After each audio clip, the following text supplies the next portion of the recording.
पूजा तो केवल वही सच्ची है जब भक्त के मन में आराध्य के अतिरिक्त कोई विचार ना, कोई संकोच ना।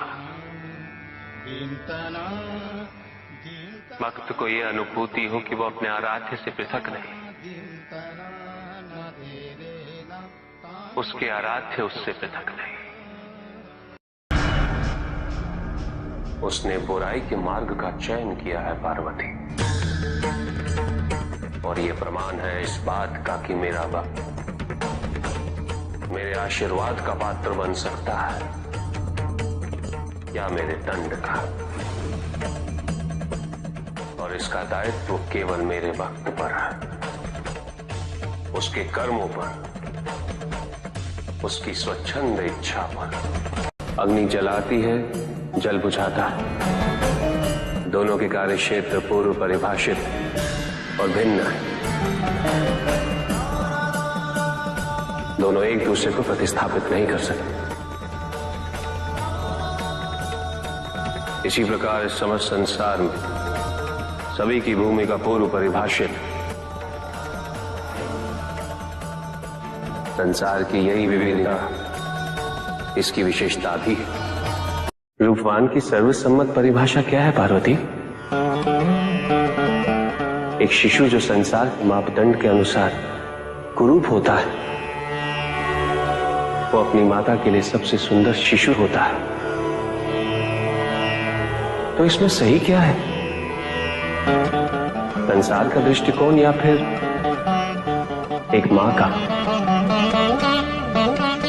बाहरी सुंदरता का मापदंड प्रत्येक व्यक्ति के लिए भिन्न होता है, तो इसका चुनाव कैसे हो कि क्या सुंदर है और क्या नहीं?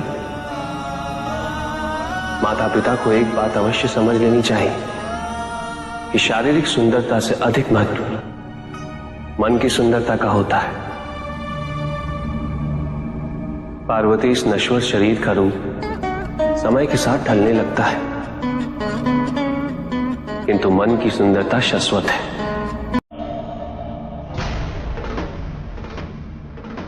तुम्हारे योग्य होने की प्रतीक्षा मुझे भी है सती, किंतु योग्यता की परिभाषा क्या है प्रभु?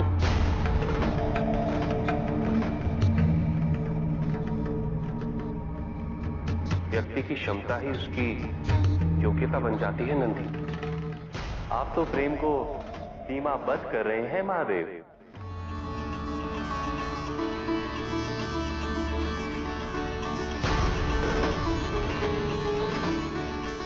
प्रेम का योग्यता से क्या संबंध है? प्रेम के असली रूप को समझने की क्षमता ही प्रेम की योग्यता है देवी।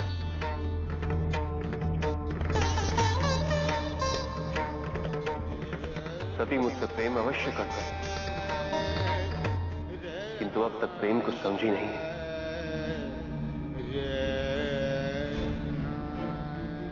वो मुझे केवल अपने लिए पाना चाहती है। उसका प्रेम बड़ा ही व्यक्तिगत है।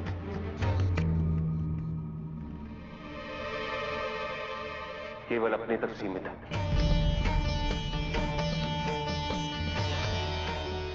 किंतु शिव तो उसे ही प्राप्त हो सकते हैं जिसके प्रेम में सर्वहित हो,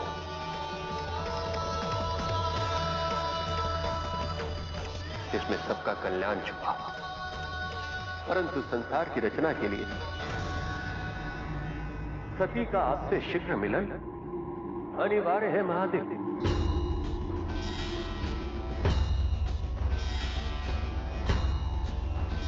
मैंने संसार की रचना तो कर दी, परंतु संसार अभी भी अपूर्ण है।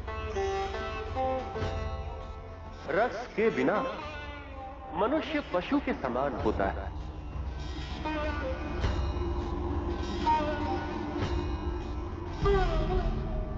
संसार में रस के निर्माण के लिए आपको नाट्यशास्त्र की रचना करनी है। साहित्य के निर्माण के लिए व्याकरण की रचना करनी है। रोगों से निदान के लिए आयुर्वेद की रचना करनी है। और समाज के आध्यात्मिक उत्थान के लिए योग सूत्र की रचना करनी, ताकि मनुष्य अपना उद्धार कर सके। महादेव, आप कब तक ऐसे निष्क्रिय बने रहेंगे? संसार को आपकी रचनाओं की आवश्यकता है महादेव। अपूर्णता किसी भी रचना को जन्म नहीं दे सकती महादेव, और सती बिना आप अपूर्ण हैं। आप दोनों ये भली भांति जानते हैं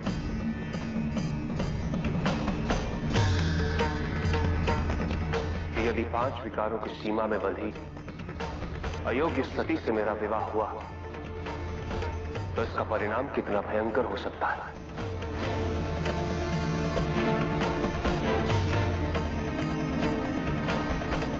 ये सब जानते हुए भी आप ऐसा कैसे कह सकते हैं? ये सत्य है कि सती अभी वो सती नहीं जिनसे आपका मिलन हो सके, किंतु संसार को भली भांति चलाने के लिए सती का आपसे मिलन अनिवार्य है। इसी कारण सती को अपने योग्य बनाना आपका दायित्व है महादेव। संभवतः आपसे विवाह के पश्चात और आपकी संगत से सती में परिवर्तन आ जाए।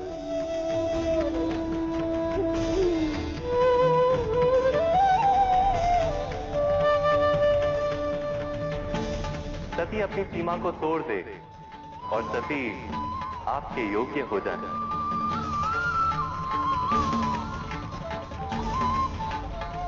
यदि ऐसा नहीं हुआ तो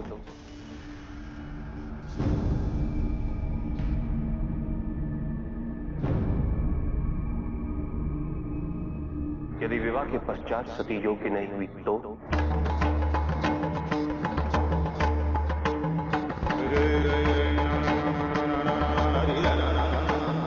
उसका परिणाम तो मुझे ही भुगतना होगा, और मुझसे कहीं अधिक सती को। इस संसार का संचालन हम तीनों का दायित्व है।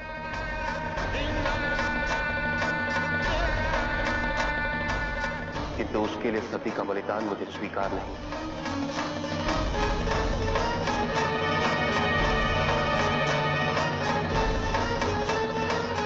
कदापि नहीं।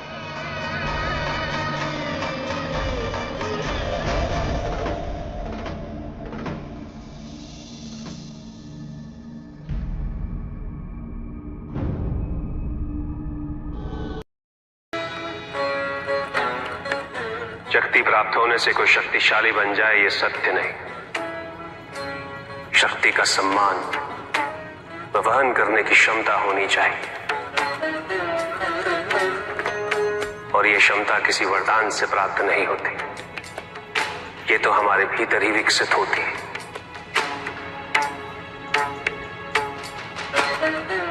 हमारे विचारों से, संस्कार से। तो प्रभु,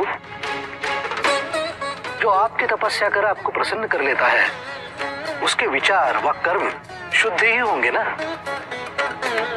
अधिकांश व्यक्ति ईश्वर के प्रति केवल इसीलिए समर्पित रहते हैं ताकि वे अपनी सांसारिक इच्छाओं की पूर्ति कर सकें।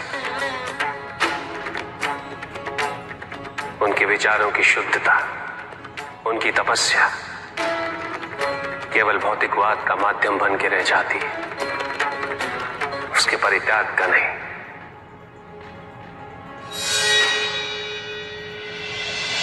अहम भाव से ग्रसित ऐसे व्यक्ति अपने से परे देख ही नहीं पाते। उन्हें जो चाहिए वो इसलिए नहीं कि उससे वो संसार का उद्धार करना चाहते, अभी तो इसलिए कि उससे वो केवल अपने परिजनों का उद्धार कर सके। और शक्ति पा लेने के पश्चात उनका असली स्वरूप प्रत्यक्ष होता है। उनके व्यक्तित्व के दोष उभर कर सामने आते हैं। ऐसे व्यक्ति इस भ्रम को पोषित करने लगते हैं कि वही धर्म है, वही नियम है, और उनकी यही सोच उन्हें दायित्वहीन बना देती है और वो अपनी शक्तियों को अत्याचार व शोषण का माध्यम बना लेते हैं।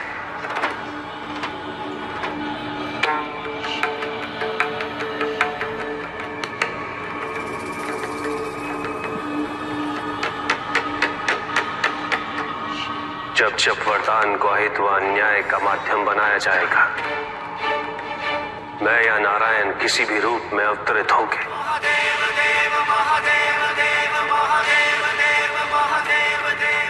उसका अंत अवश्य करेंगे।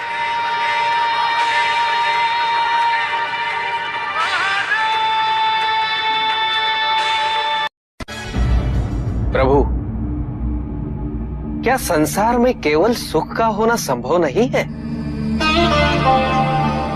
प्रत्येक आत्मा का लक्ष्य केवल सुख की प्राप्ति ही तो है।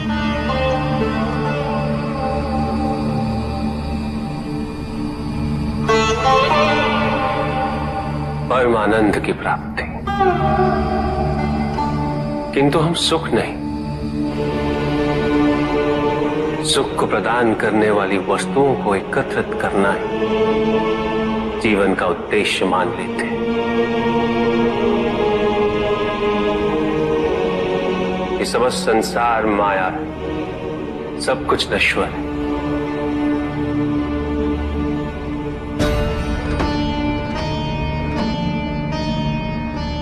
जिन वस्तुओं को हम सुख का स्रोत समझकर एकत्रित कर रहे हैं, वो सदैव नहीं रहेंगे। जो व्यक्ति सत्य को जानते हुए भी लोभ का परित्याग नहीं करते, वो सदैव इन्हें खोने के भय में जीते।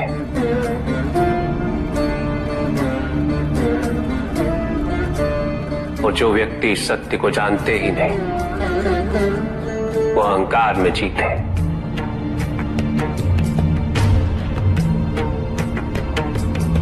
और जहां अहंकार और भय उपस्थित हो, वहां सुख कैसे रह सकता?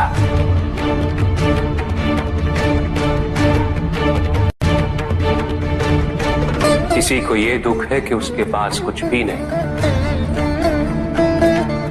और जिसके पास सब कुछ, उसे ये दुख है कि पाने को कुछ शेष नहीं। सुख को हम स्वयं अपने दृष्टिकोण से परिभाषित कर देते हैं, जबकि वास्तविकता इससे भिन्न है।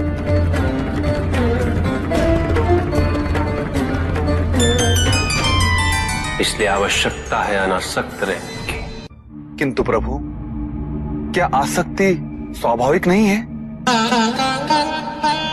और दुख का मूल कारण भी तो यही है ऋषि भृगु। आसक्ति हमारे मन की शांति को छीन लेती, उसे भंग कर देती।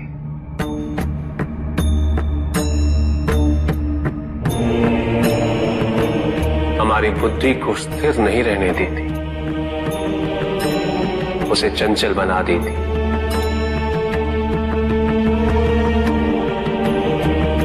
आसक्ति से प्रमाद की उत्पत्ति होती, प्रमाद मद होता है,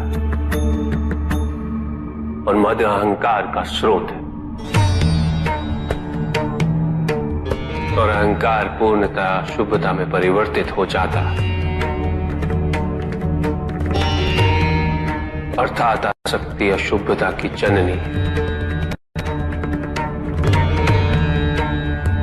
इसलिए अनावश्यक है।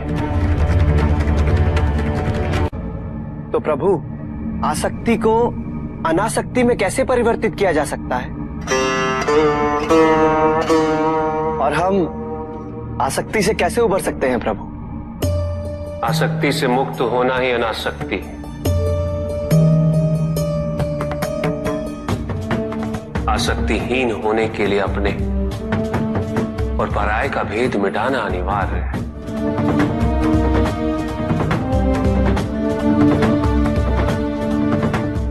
और यह तभी संभव होगा जब हम सुख की खोज बाहर नहीं, अपने भीतर करें।